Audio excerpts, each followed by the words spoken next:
Taste the Daily. மதுரையில் lorry கவிழ்ந்த விபத்தில் குடிநீர் குழாய் உடைந்து பல லட்சம் லிட்டர் குடிநீர் வீணாகியது. சிந்தாமணியிலிருந்து 15 டன் நெல் மூட்டைகளை ஏற்றிக்கொண்டு சென்ற லாரி ஒன்று கீரைத்துறை ரயில்வே கேட் பகுதியில் சென்று கொண்டிருந்தது. அப்போது குடிநீர் குழாய்க்காக தோண்டப்பட்ட பள்ளத்தில் டயர்கள் சிக்கியதால் லாரி நிலை தடுமாறி கவிழ்ந்தது.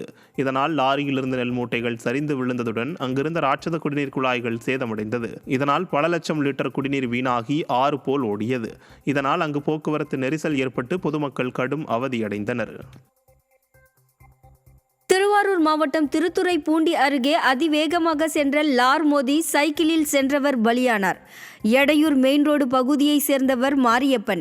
இவர் சைக்கிளில் சென்று கொண்டிருந்த பொழுது திருத்துறைப்பூண்டியில் இருந்து பட்டுக்கோட்டை நோக்கி அதிவேகமாக சென்ற லாரி வேக தடையை கவனிக்காமல் முன்னால் சென்று கொண்டிருந்த இருசக்கர வாகனம் மற்றும் சைக்கிளில் மீது மோதியது.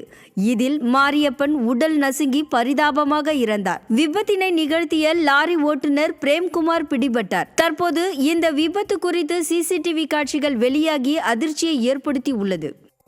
விருதுநகர் மாவட்டம் ஸ்ரீவில்லிபுத்தூர் சுற்றுவட்டார பகுதியில் பருவநிலை மாற்றத்தால் மாவிளைச்சல் கடுமையாக பாதிக்கப்பட்டுள்ளது. கான்சாபுரம், அத்திக்கோவில், நெடுங்குளம், பட்டுப்பூச்சி, தானிப்பாறை ஆகிய பகுதிகளில் பூக்கும் பூக்கள் அனைத்தும் காய்க்கு முன்பு கிளையிலேயே கருகி விடுவதால் விவசாயிகள் கவலையடைந்துள்ளனர். ஆகையால் சம்பந்தப்பட்ட அதிகாரிகள் பார்வையிட்டு பாதிக்கப்பட்ட விவசாயிகளுக்கு அரசு உரிய இழப்பீடு வழங்க வேண்டும் என கோரிக்கை எழுந்துள்ளது. டிபிஎஸ் வங்கியுடன் லட்சுமி விலாஸ் வங்கி இணைக்கப்பட்டதால் தங்க நகைகளை மீட்க முடியாமல் நாகையில் விவசாயிகள் தவித்து வருகின்றனர். ஏற்கனவே இருந்த நடைமுறைப்படி இல்லாமல் முழு தொகையையும் கட்டினால்தான் நகைகளை திருப்ப முடியும் என்று வங்கி நிர்வாகம் அறிவித்துள்ளதால் விவசாயிகள் மற்றும் பொதுமக்கள் பாதிக்கப்பட்டுள்ளனர். இந்நிலையில் நடைமுறைகளை மாற்ற வலியுறுத்தி விவசாயிகள் வங்கி அதிகாரிகளுடன் வாக்குவாதத்தில் ஈடுபட்டதால் பரபரப்பு ஏற்பட்டது.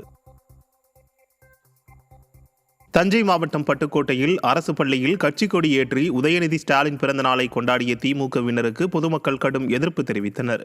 மாணவர்கள் கல்வி கற்கும் புனிதமான இடத்தை அரசியல் களமாக மாற்றியிருக்கும் திமுகவின் இந்த இழி செயலுக்கு பள்ளி ஆசிரியர்கள், மாணவர்கள் மத்தியில் பெரும் எதிர்ப்பு கிளம்பியுள்ளது. அரசு பள்ளியில் கட்சி விழா நடத்திய இச்செயல் விடியா திமுகவின் அராஜக போக்கிற்கு எடுத்துக்காட்டு என பொதுமக்கள் கடும் கண்டனங்களை தெரிவித்து வருகின்றனர்.